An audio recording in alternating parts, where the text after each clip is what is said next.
안녕하세요. 집에서 돈 버는 방법, 집돈버 굿즈입니다. 요즘 공모주 청약이 쉬는 기간에 들어갔죠. 그래서 일정은 당장 없기는 한데, 최근에 대형 IPO 소식들이 연달아 나오고 있어서 그 중에서도 일정이 가장 가까운 마켓컬리 상장에 대한 얘기를 드려볼까 합니다. 오늘은 간단하게 상장 관련 뉴스하고 공모주 투자자 한 사람으로서 제가 바라보고 있는 시각에 대해서 부담 없이 들어주시면 감사하겠습니다. 구독과 좋아요, 알림 설정은 저에게 큰 힘이 됩니다.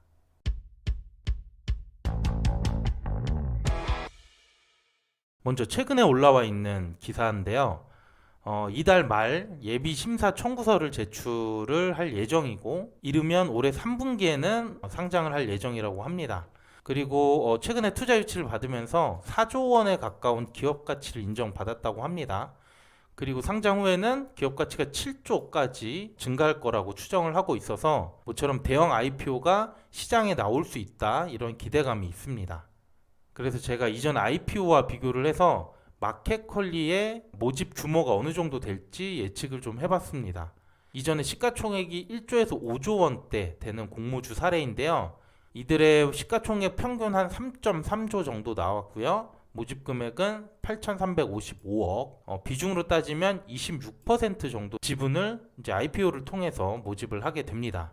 그러면 마켓컬리가 지금 4조에서 7조 정도가량 이제 평가된다고 볼 수가 있는데요. 4조일 경우에는 모집 규모가 1조가 되고요. 7조라면 최대 1.8조까지 모집을 하게 되는 거죠. 그래서 제가 수요 예측 결과가 우수할 경우 예측되는 수익을 좀 계산해 봤는데요. 이런 예측은 아직 이르긴 하지만 그냥 재미삼아 봐주시면 좋을 것 같습니다. 마켓컬리의 현재 주식수가 한 3,800만 주 정도가 됩니다. 앞에서 말씀드렸던 26%를 모집한다라고 하면 공모의 주식수는 이제 5천만 건 정도가 넘어가게 되고요. 시가총액이 4조일 경우에 공모가는 한 7만 8천 원 정도, 시총이 7조가 되면은 공모가는 13만 6천 원 정도가 됩니다. 아까 수요 예측 결과가 우수할 경우라고 예를 들었기 때문에 수익률 100%로 가정했고요. 균등 배정은 최근 청약 경쟁률을 어느 정도 참고해서 계산했을 때 2주 정도 받을 수 있을 걸로 보입니다. 그래서 균등만 참여하더라도 최소 15만 원에서 27만 원의 수익을 얻으실 수 있는 거죠. 그러면 앞에서 말씀드렸던 그런 시장 평가 규모가 적정한지 대략적으로 경쟁사들과 비교해서 예측을 해보겠습니다. 먼저 마켓컬리의 실적부터 볼 필요가 있는데요.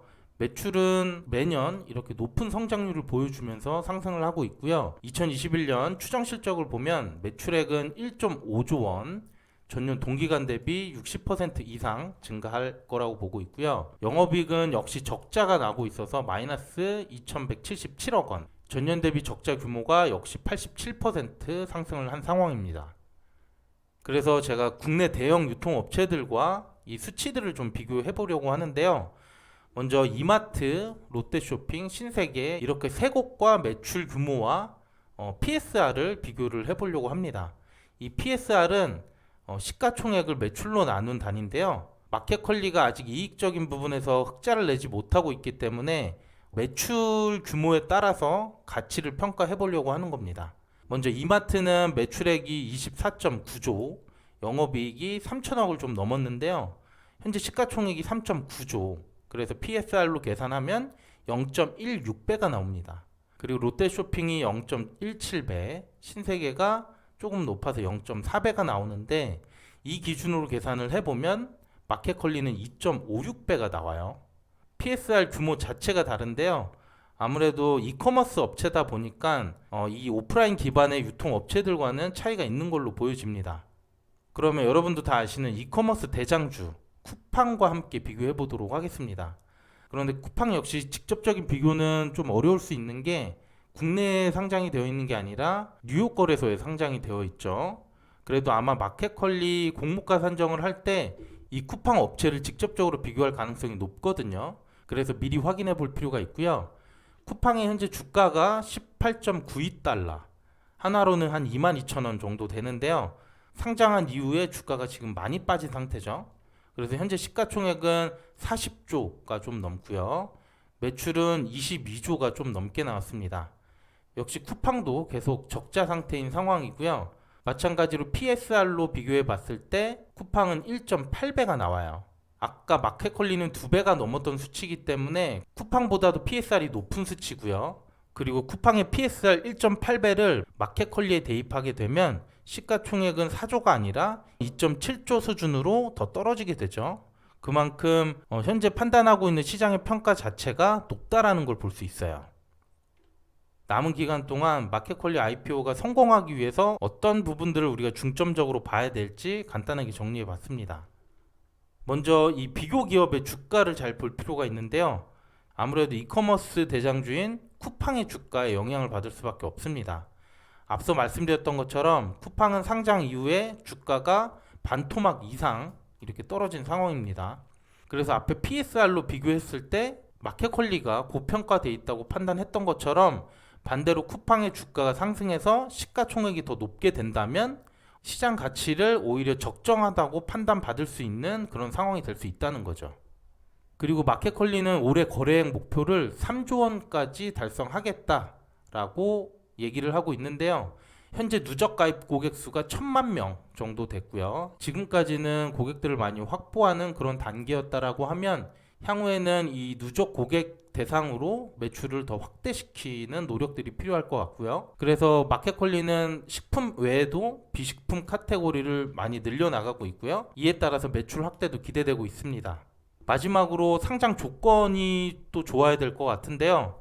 현재 마켓컬리의 주요 주주 명단을 보면 김슬아 대표가 6.67%로 비중이 매우 적습니다.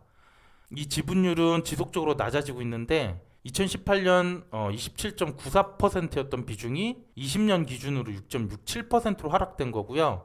최근에 투자 유치를 했던 부분들이 있으니까 여기서 더 낮아졌을 거고, 그래서 경영권에 대한 문제가 생길 수 있다고 지적을 받아서 상장 일정도 여태까지 미뤄진 거고요. 이번 달까지 해서 지분의 20%를 보호 예수로 묶는 방안을 가지고 상장 예비 심사를 청구한다고 합니다. 그래서 일정 부분 해결된다고 볼 수는 있겠지만 저는 이렇게 재무 투자자 비중이 높다라고 하면 우려되는 게 역시 구주 매출이거든요. 그래서 이번에 구주 매출 없이 상장을 하거나 있다고 하더라도 최소화시키는 노력들이 좀 필요할 것 같고요. 그리고 상장 유통 물량도 저는 20% 미만까지 떨어뜨려야지 IPO를 해서 성공할 수 있다고 보고 있습니다. 재무 투자자들의 보호 회수를 더 늘려야 될 필요가 있고요. 공모 규모 자체도 훨씬 더 줄일 필요가 있다고 생각이 듭니다. 뭐 이런 부분들이 쉽게 정리될 수 있을지는 잘 모르겠지만 요즘 개인 공모주주들도 보는 기준이 높아졌고요. 기관들의 수요 예측 자체도 매우 까다로워진 만큼 이런 조건들을 잘 마련해서 시장의 니즈를 충족시켜줬으면 좋겠습니다. 네, 오늘 내용은 여기까지고요. 마켓컬리 관련된 소식들은 업데이트 되는 대로 다시 한번 다뤄보도록 하겠습니다.